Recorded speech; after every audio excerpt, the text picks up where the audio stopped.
بسم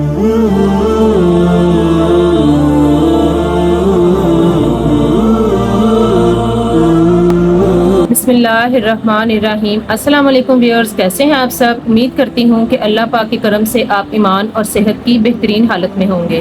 السلام علیکم بچوں، کیسے ہیں آپ تینوں؟ وعلیکم السلام، اللہ کا کرم ہے، ہم ٹھیک ہیں۔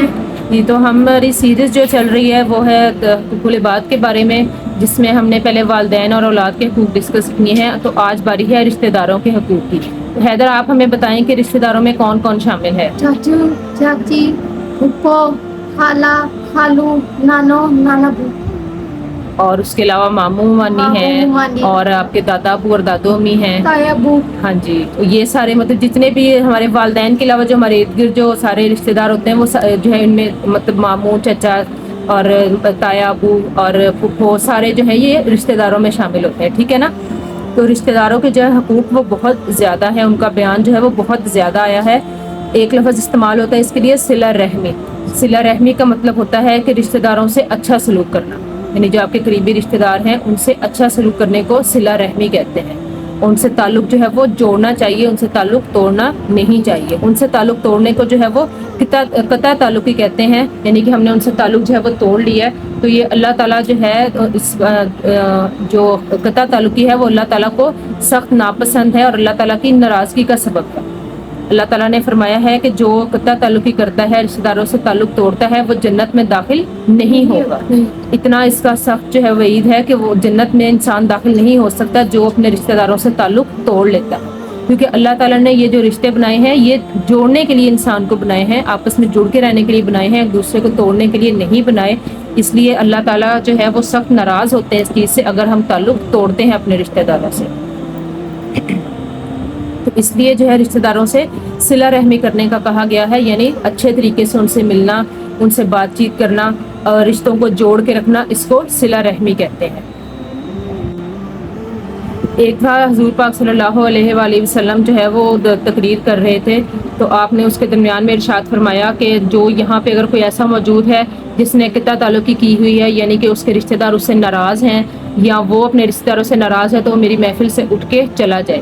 یہ بہت بڑا بیان تھا، اس لیے کیونکہ حضور پاک صلی اللہ علیہ وآلہ وسلم نے کبھی کسی مشرک یا کافر کو بھی اپنی محفل سے اٹھ کے جانے کے لیے نہیں کہا تھا، کیونکہ وہ لوگ بھی آتے تھے حضور پاک صلی اللہ علیہ وسلم کے پاس، آپ سے کچھ سوال اگر کرتے تھے تو آپ صلی اللہ علیہ وآلہ وسلم پوری توجہ سے ان کے جواب دیتے تھے، ان کی بات سنتے تھے۔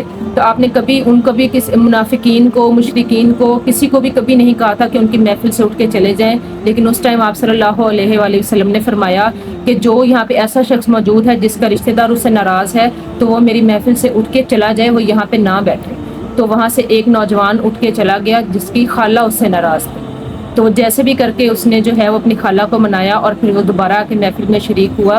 تو اس نے یہ کام کیا حضور پاک صلی اللہ علیہ وآلہ وسلم کی رضا کے لیے، کہ میرے پیارے نبی صلی اللہ علیہ وآلہ وسلم نے یہ فرمایا ہے کہ جا کے اپنے جن سے آپ کی ناراضگی ان سے ناراضگی دور کریں، تو فوراً انہوں نے جا کے آپ صلی اللہ علیہ وآلہ وسلم کی اس ہدایت پر عمل کیا۔ تو آپ یہ دیکھیں کہ کتنا ضروری ہے اپنے رشتہ داروں سے تعلق جوڑنا، کہ آپ نے فرما دیا کہ جو ناراض ہے اپنے رشتہ دار سے وہ میری محفل میں سے اٹھ کے چلا جائے، یعنی پہلے جا کے اپنے رشتہ دار سے صلح کرے پھر میری محفل میں آئے، ٹھیک ہے؟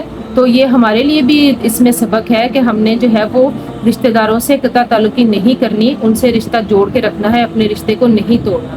بہت سے لوگ ہوتے ہیں وہ مطلب رشتہ داروں میں اونچ نیچ چلتی رہتی ہے، تو اتنے بڑے ایشو نہیں ہوتے، کیونکہ ظاہر ہے جب میل ملاپ ہوتا ہے کوئی چھوٹی موٹی بات نکلتی ہے تو جو ہے وہ اونچ نیچ چلتی رہتی ہے۔ لیکن اگر آپ کے کوئی رشتہ دار ایسے ہیں کیونکہ ہر انسان کا مزاج مختلف ہوتا ہے نا، کوئی غصے کا تیز ہوتا ہے، کوئی نرم مزاج ہوتا ہے، تو عموماً جو لوگ غصے کے تیز ہوتے ہیں ان سے جو ہے وہ رشتہ داروں کی آپس میں نہیں بنتی، اس طرح ہی ہوتا ہے نا۔ لیکن جو ہے وہ ضروری ہے کہ جو اگر کوئی غصے کا تیز ہے یا وہ جو ہے تعلق توڑنا چاہتا ہے تو اس کے ساتھ تعلق جوڑنا زیادہ ضروری ہے، اس کا ہمیں زیادہ ثواب ملتا ہے۔ اگر کوئی رشتہ دار تعلق توڑتا ہے تو اس سے اگر ہم ملیں گے یا اس سے اچھا سلوک کریں گے، حسن سلوک کریں گے، تو اس کا ہمیں زیادہ ثواب ملے گا۔ وہ اس لیے کیونکہ وہ تو تعلق توڑنا چاہ رہا ہے، لیکن چونکہ اللہ تعالیٰ کو یہ بات پسند نہیں ہے اور ہم تعلق جوڑنا چاہ رہے ہیں، تو اللہ تعالیٰ، اور یہ ہم کرتے ہیں اللہ تعالیٰ کی رضا کے لیے، اس میں اپنے مفاد کے لیے ہم نے نہیں کرنا ہوتا کہ اگر ہمیں کوئی مفاد ہے تو ہم رشتہ داروں سے جا کے ملیں گے یا ان سے اچھا جو ہے وہ سلوک کریں گے۔ اس میں اپنا مفاد نہیں دیکھنا ہوتا، اس میں ہم نے دیکھنا ہوتا ہے چونکہ اللہ تعالیٰ اس کام سے راضی ہیں اس لیے ہم نے یہ کام کرنا ہے، ٹھیک ہے نا؟ اگر ہم اپنی نیت اس کام کے لیے بھی، یہ ویسے بھی اگر ہم اپنی نیت جو ہے نا، اللہ تعالیٰ جو ہے نا وہ دیکھتا ہے ہماری نیتوں کو کہ ہماری نیت کیا ہے. اگر ہماری نیت اچھی ہے تو اس کا ہمیں ثواب ملتا ہے. اگر ہم اپنی نیت ہر کام کے لیے کرتے ہوئے یہ دیکھیں نا، اس میں نیت یہ کر لیں کہ اس میں اللہ تعالیٰ راضی ہوں گے، تو اس کا ہمیں ڈبل ثواب ملے گا. ٹھیک ہے نا. تو اگر ہم یعنی کہ کوئی ایسے رشتہ دار جو قطع تعلقی کرتے ہیں یا جو سخت مزاج ہیں، جو جھگڑا کرتے ہیں، اگر ہم ان کے ساتھ اچھا سلوک کریں گے، ان کے ساتھ میل ملاپ رکھیں گے، تو جو ہے اس کا ہمیں ڈبل ثواب ملے گا، کیونکہ اس میں اللہ تعالیٰ کی رضا شامل ہوگی. ہم اللہ تعالیٰ کی رضا کے لیے کریں گے تو جو ہے وہ ہمیں اس کا جو ہے وہ بہت زیادہ ثواب ملے گا. اللہ تعالیٰ ہم سے خوش ہوں گے کہ دوسرا جو ہے وہ تعلق توڑنا چاہ رہا تھا، لیکن ہم نے اس تعلق کو توڑا نہیں، ہم نے اس تعلق کو جوڑا ہے. ٹھیک ہے.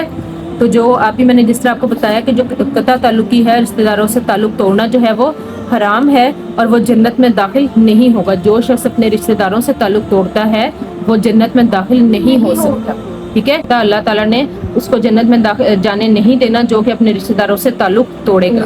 پھر یہ ہوتا ہے کہ جو سب سے بہترین صدقہ ہے وہ ہے جو اپنے رشتہ دار کو دیا جائے، کیونکہ جو ہمارے قریبی رشتہ دار ہوتے ہیں ان کا سب سے زیادہ ہم پہ حق ہوتا ہے. تو جو لوگ جن کے پاس اپنی گنجائش سے زیادہ مال ہے، وہ لوگوں پہ خرچ کرنا چاہتے ہیں، تو ان کو چاہیے کہ سب سے پہلے جو ان کے کوئی غریب رشتہ دار ان کے مطلب ان کے نزدیک جو ہیں وہ ان پہ خرچ کریں. اس کا ایک تو آپ کو جو ہے وہ خرچ کرنے کا ثواب ملے گا، دوسرا آپ کو اپنے رشتہ داروں پہ خرچ کرنے کا ثواب ملے گا، یعنی کہ آپ کو دو ثواب ملیں گے. تو سب سے پہلا جو حق ہوتا ہے وہ آپ کے رشتہ داروں کا آپ پہ ہے کہ اگر کوئی اپنی جو ہے وہ مطلب ضروریات پوری نہیں کر سکتا، تنگ دستی ہے اس کو، تو اگر جو لوگ مطلب جن کے پاس اپنی گنجائش سے زیادہ مال ہے، تو ان کا یہ کام ہے کہ وہ سب سے پہلا جو حق ہے وہ ان کے ان غریب رشتہ داروں کا ہوتا ہے.